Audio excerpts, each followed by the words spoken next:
Mikroorganisme dapat tumbuh di berbagai tempat, salah satunya di air, di tanah, di udara, dan juga di tubuh manusia. Di sini saya akan menjelaskan beberapa contoh bakteri, virus, dan juga kapang yang ada di udara.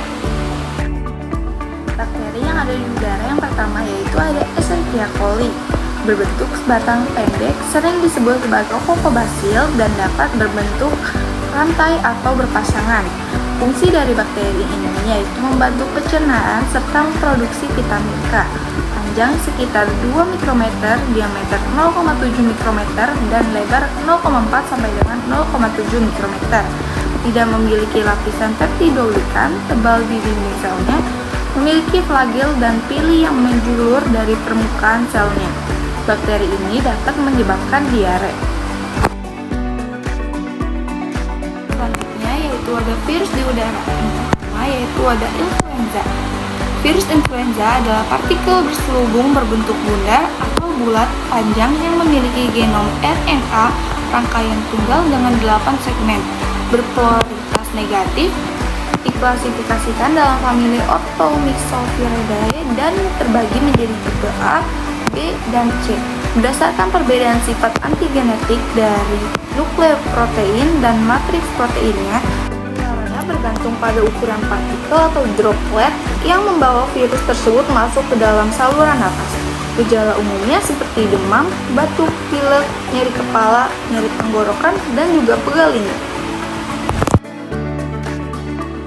Selanjutnya yaitu ada kapang di udara. Yang pertama yaitu ada Penicillium.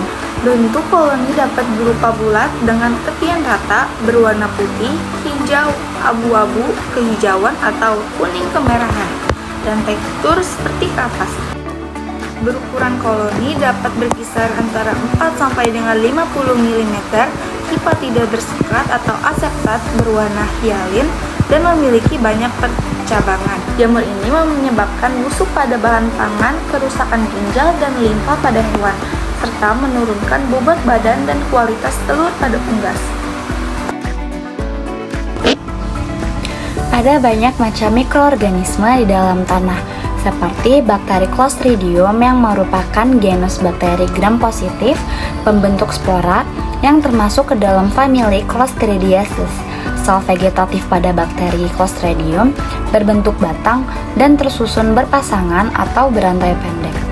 Sebagian besar spesies ini bersifat anaerob obligat, namun beberapa spesies dapat tumbuh dalam kondisi aerobik atau bersifat aerotoleran. Lalu terdapat hampir 200 spesies Clostridium dengan hanya beberapa spesies yang bersifat patogen bagi manusia. Beberapa spesies menghasilkan racun. Bakteri ini juga dapat membantu menyuburkan tanah karena mampu mengubah bahan organik di dalam tanah dan meningkatkan kandungan nitrogen di tanah. Salah satu jenis bakteri Clostridium yang dapat menyebabkan keracunan makanan adalah Clostridium perfringens. Keracunan makanan akibat bakteri ini biasanya tidak menimbulkan gejala yang serius dan dapat membaik dengan sendirinya. Selanjutnya, selain bakteri Clostridium, terdapat juga Agrobacterium yang merupakan bakteri gram negatif dengan bentuk pendek dan seperti batang. Dapat bergerak menggunakan flagela peritiknya. Tumbuh optimal pada suhu 25 derajat Celcius sampai 30 derajat Celcius. Bakteri ini dapat ditemukan di tanah, akar tanaman, batang tanaman, atau terkadang dari sumber laut. Bakteri ini juga memiliki plasmidiae yang merupakan vektor pembawa DNA untuk menyisipkan gen asing bakteri Agrobacterium tumefaciusnya. Dan bakteri Agrobacterium tumefaciens dapat menyebabkan penyakit mahkota empedu pada tanaman dan dapat menginfeksi tanaman dengan mengirimkan segmen spesifik genomnya ke inti sel tanaman.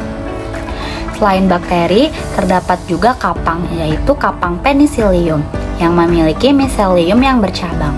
Biasanya kapang ini tidak berwarna dan konidifloranya bersekat atau septet dan muncul di atas permukaan yang berasal dari hifa di bawah. Permukaan hifa bercabang atau tidak bercabang. Kepala hifa yang membawa spora berbentuk seperti sapu. Dengan sterimatamnya muncul dalam kelompok, Conidium berbentuk rantai karena muncul satu persatu dari steri ke mata. Conidium pada waktu masih muda berwarna hijau, kemudian berubah menjadi kebiruan. Dampak kapang ini bagi kesehatan manusia yaitu jika metabolisme tubuh manusia melemah, terkadang terdapat infeksi alergi pada kapang ini. Adapun macam-macam bakteri, virus, dan jamur yang terdapat di dalam air yaitu yang pertama, Escherichia coli atau E. coli. Umumnya terdapat di dalam air dan berfungsi sebagai pembantu proses pencernaan pada manusia. Bakteri tersebut juga bisa menyebabkan infeksi pada saluran pencernaan. Umumnya ukuran bakteri tersebut panjang dan kecil.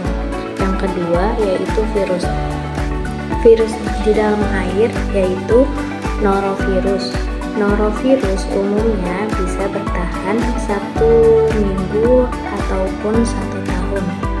Bakteri tersebut bisa menyebabkan diare dan muntah-muntah pada manusia. Disebabkan karena makanan atau minuman ataupun air yang sudah terkontaminasi oleh norovirus tersebut. Umumnya berukuran 27 sampai 40 mikrometer. Yang ketiga yaitu Aspergillus. Aspergillus itu yang bisa kita jumpai di lingkungan sekitar kita dan berfungsi sebagai dekomposisi organik dan bisa menyebabkan infeksi pada saluran pernafasan pada manusia. Umumnya bakteri tersebut berukuran 2 sampai 3 mikrometer. Bakteri Lactobacillus acidophilus merupakan bakteri yang baik yang berfungsi untuk mencegah masalah pencernaan dan juga mencegah infeksi bakteri pada vagina. Bakteri ini berbentuk batang gram positif dengan ujung membulat dan ukuran bakteri ini lebarnya 0,6 sampai 0,9 mikrometer dan panjangnya 1,5 sampai 6 mikrometer. Rotavirus merupakan virus yang dapat menyebabkan infeksi pada saluran pencernaan seperti diare, mual, muntah-muntah, dan gangguan sistem pencernaan lainnya. Rotasi virus berbentuk icosahedral, besar, dan tidak terselubung. Rotasi virus berukuran 55 sampai 70 nanometer. Rotasi virus merupakan virus telanjang dengan genom DNA untai ganda yang bersegmen-segmen. Terdapat 11 segmen pada genom virus ini. Candida albicans merupakan salah satu jenis jamur yang hidup alami di kulit manusia. Namun jika jumlahnya terlalu banyak, jamur ini dapat menyebabkan infeksi pada kulit, kepala, mata, vagina, dan mulut. Candida albicans berbentuk bulat atau oval dan berukuran 3-8 mikrometer. Candida albicans adalah ragi sejati yang bereproduksi dengan cara bertunas.